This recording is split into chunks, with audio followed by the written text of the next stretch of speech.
Hey look, Harold Perrineau's in the credits. It probably doesn't mean anything. We start off with Juliet in a scene that's supposed to make us think she's the last member of the Oceanic Six, and I doubt anyone bought it seeing as she wasn't even on the plane. Sure enough, it turns out she's actually just gotten to the island where Ben lies that she'll only be there for 6 months. We're the good guys, Michael. We see how Juliet first met Goodwin when he comes to her for help with a chemical burn, although he lies to everyone about how he got it. He suggests she talk to his wife Harper, the psychiatrist we saw in the last scene. And then Ben tries to come on to her, and for the record, no, I did not cut out any scenes in any previous episodes that would have indicated he was interested in her. This comes right out of nowhere.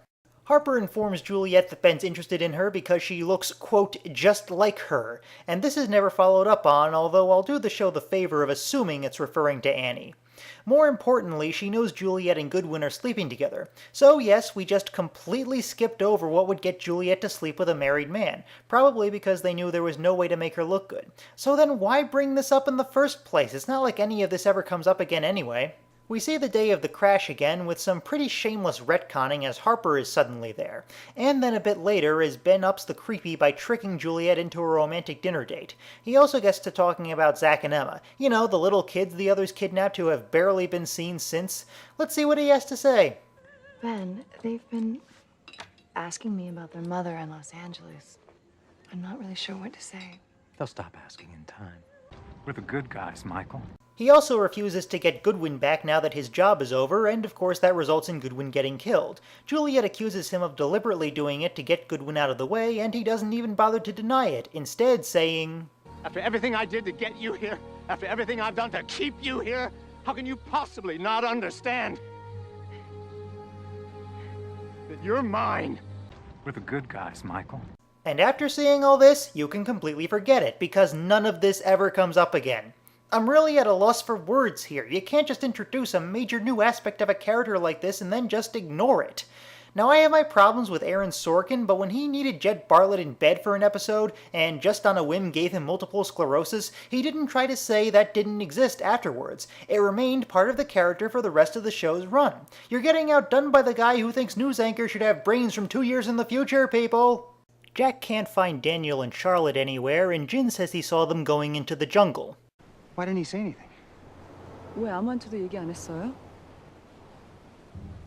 You said they are friends. Yeah, no one but yourself to blame for that one. Tell us again how you knew all along about Juliet. As everyone splits up to look, Juliet hears the whispers, "This will mean nothing." Then Harper appears and tells her Daniel and Charlotte are going to a place called the Tempest and they have to be killed. And then Jack shows up and she disappears into thin air. Oh, for crying out loud, you spent this nickel already. By this point, it's clear that the others are just normal people, and going back to portraying them as something supernatural is just not happening. Not to mention that this is another scene clearly written with the idea that the others are connected to the Whispers when we'll later find out they have nothing to do with each other. Juliet tells Jack about the Tempest, which is the station that gives the island all its electricity.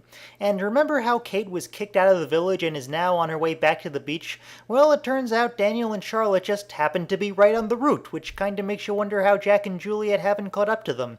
Or it could just be a stupid contrivance, something supported when Charlotte tells an obvious lie about what they're doing that even Kate isn't dumb enough to fall for, so Charlotte has to knock her out. Claire asks Locke if she can talk to Miles. I just think we might be taking the wrong approach. I mean, you killed one, Ben shot one, and now we're holding one prisoner. You know, it's not hard to understand why they might think we're hostile. Well, when you put it like that, it's almost like Locke is a psychotic lunatic, but that couldn't be. And to show just how not insane he is, he refuses to let Claire talk to Miles, just because he doesn't feel like it. Our hero, ladies and gentlemen. He then brings more food to Ben, which of course allows Ben to point out what a screw-up he is. Again. Well, you're the leader now. I know it's a tough position. You have to deal with all those people constantly second-guessing your decisions. And it always starts out so innocently, doesn't it? A question here, a comment there. And then if you're not careful, you find you have a full-blown insurrection on your hands. Believe me, your people are going to be so angry when they realize you still don't have a plan. He then offers to tell Locke everything about the boat and the people on it. And I give you my word, I'll tell you everything you want to know about the person See, who sent there's the traitor. problem. I don't trust your word. Wow, that was unexpected. Maybe Locke is actually starting to wise up about this whole thing. Well, let's just see how long he sticks to that before any snap judgments. Jack and Juliet find Kate and they swap information, including Kate telling them Daniel and Charlotte brought gas masks along. Whoa, actually sharing useful information? How is the universe not exploding? Then Juliet disappears and leaves them with no way to get to the Tempest because, after all, she is an other and that's kind of their thing. With Locke suddenly deciding he needs proof about something, Ben shows him a tape of the man who owns the boat, none other than Charles Widmore. He also says he doesn't know how Widmore knows about the island, and his best guess is he wants to make money off a place that can do stuff like heal cripples. Just one problem with all this. All the video actually shows is Widmore watching some goons beating up a guy. Locke still only has Ben's word that it means anything he says it does, and it will indeed turn out that he's lying about some of this. And yet he completely buys all of it, meaning that a promising piece of character development has gone right down the drain. Juliet gets to the Tempest, where Charlotte goes right to trying to beat her to death. So the whole season so far has been leading to this, right? These people are the real bad guys of the story, and they can't deny it anymore. Hell, Charlotte in this episode alone has been acting like as big a villain as the others have ever been. Well, actually... We're trying to disable it before he can use it against us! Juliet, look me in the eye and tell me you are certain that Benjamin Linus wouldn't use this gas to kill everyone on this island! We know he's used it before. Yes, they're actually trying to stop the gas from hurting anyone after Ben ordered it released. What a twist to anyone who actually bought that We're the Good Guys crap. And the best part of all, despite all of this, the show will go right back to wanting us to think that way in the next episode. Even after seeing him try to kill everyone, plus the stuff in the flashback, we're still supposed to think Ben is the good guy and the people who just risked their lives to stop him are the bad guys. So basically, except for the reveal that Widmore owns the boat, about the only thing Ben said that was true, the episode might as well just not exist. Sure, you'd also lose the explanation for why Jack found a gas mask in Daniel's bag, but that's really just a drop in the ocean by this point.